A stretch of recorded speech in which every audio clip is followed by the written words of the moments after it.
Question 5. Click on the example you hear me play. I will play 4 times. Click on one of the answers that you think I am playing. Number 5. 1, 2, 3, 4.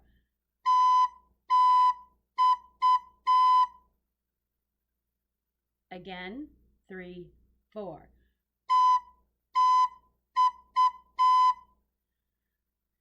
Again, 3, 4.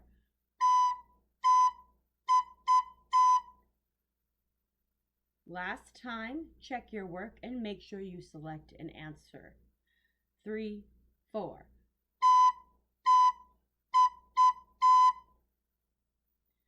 Make sure you select an answer even if you are not sure.